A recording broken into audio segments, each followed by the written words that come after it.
Nós estamos em um espaço que há 38 anos atende clientes, leva doçura e também um pouquinho de salgado à vida de muitas pessoas. Confeitaria Maomé. O nome já diz tudo e é por isso que nós estamos aqui hoje. Nós vamos conversar com o proprietário e com a mãe, a dona Terezinha e o Antônio. Eles têm uma particularidade em comum. A dona Terezinha foi casada com um libanês e dessa união vieram 5 filhos, entre eles o Antônio, que vai nos contar agora desta paixão pelo país que também representa ele aqui no Brasil e que ele ainda não conhece. Tudo bem, Antônio?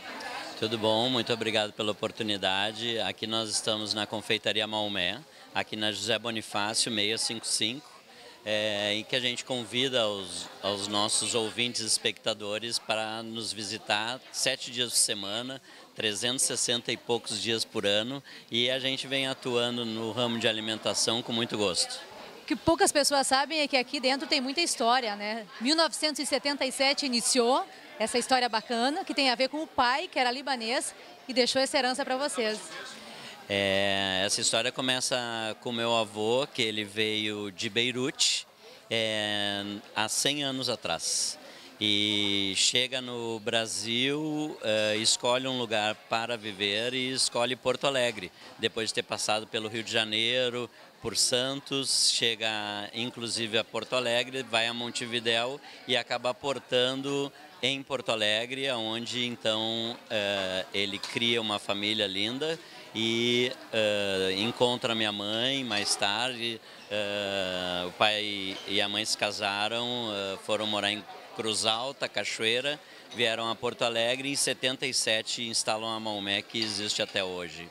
Dona Terezinha, que lembrança a senhora tem deste momento de início, dessa vida a dois? A senhora italiana pura, né, que a gente percebe.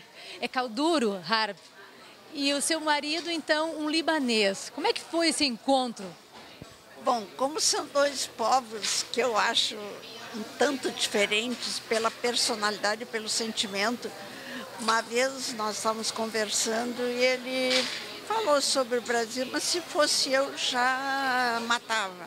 Aí eu disse para ele, eu acho que antes de matar a gente tem que conversar. Aí foi a primeira vez que eu vi a diferenciação entre o Líbano e o italiano. Tanto que da minha comida eu fiz meia italiana, meia árabe, porque eu adoro a comida árabe e adoro a comida italiana. Mas como eu acho difícil, eu não consegui falar porque meu marido era muito exigente na língua. Eu não podia errar nada, então eu deixei, fiquei com a minha mesmo. Eu só sei massari, que é dinheiro. Antônio, agora existe essa possibilidade de você vir a conhecer o Líbano. Você já está até programando algo para o ano que vem. Por que conhecer o Líbano? Na verdade é uma questão de raiz, né? A Itália eu já tive a oportunidade de conhecer.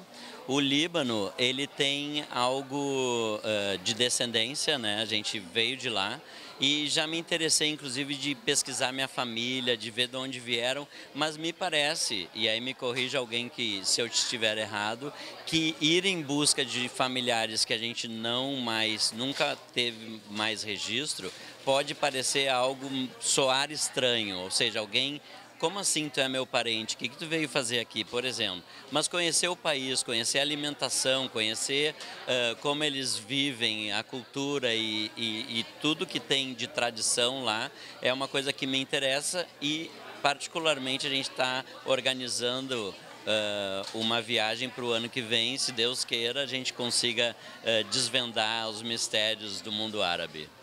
Para mim, uma coisa interessante, quando o Antônio falava sobre o Líbano, a maneira como falam do Líbano foi uma coisa que sempre me fascinou, embora sendo italiana, porque sempre diziam que era um local assim inesquecível.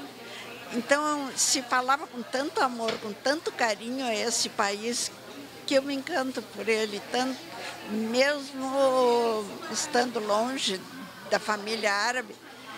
Eu tenho um certo, tu sabe assim, quando o sangue parece que ele é, então eu tenho um pouquinho do pé árabe também. Se apaixonou pelo marido e pelo país do marido também.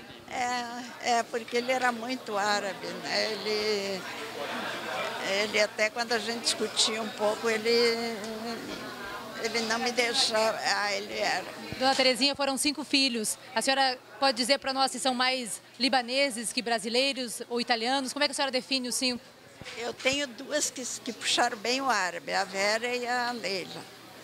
O Antônio está no meio, porque quando tu olha assim para o Antônio, ele tem os ares do Maomé. A Ana é italiana. E a Maria Terezinha era também entre as 2 raças. Mas, se tu me permite, tem uma particularidade que é importante, que não é exclusivo ao meu avô, mas de todas aos imigrantes, especialmente os libaneses, eles vinham para buscar uma vida muito melhor. Não era um pouco melhor, era muito melhor. Então, ou dava certo o projeto de imigração, ou dava mais certo ainda, não podia ficar meio termo.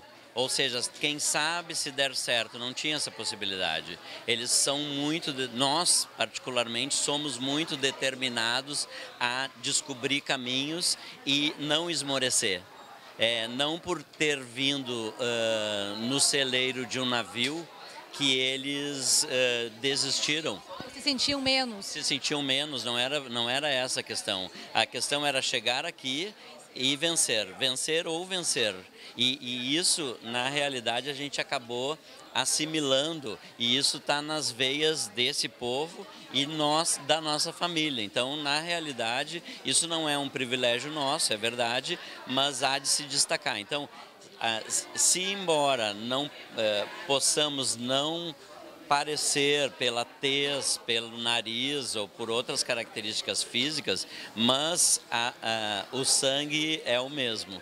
Então, acho que esse é o grande legado. Isso que a gente vê de todos esses imigrantes e que acabaram conquistando lugares que muitas vezes nativos não conseguiram. Lugares de expressão. Bem, essa é um pouquinho da história dessa família muito bacana que nos recebe aqui, a família Harp. E também falamos aqui, né, um pouquinho do senhor Mohamed Zacarias, que não está presente mais no nosso meio, mas está também, de uma certa forma, compondo esse cenário através da sua contribuição, né, familiar. Muito obrigada pela atenção de vocês. A casa está cheia, sinal de que a Casa Maomé, a confeitaria, deu certo e está dando certo. Desejamos aí sucesso para você sempre.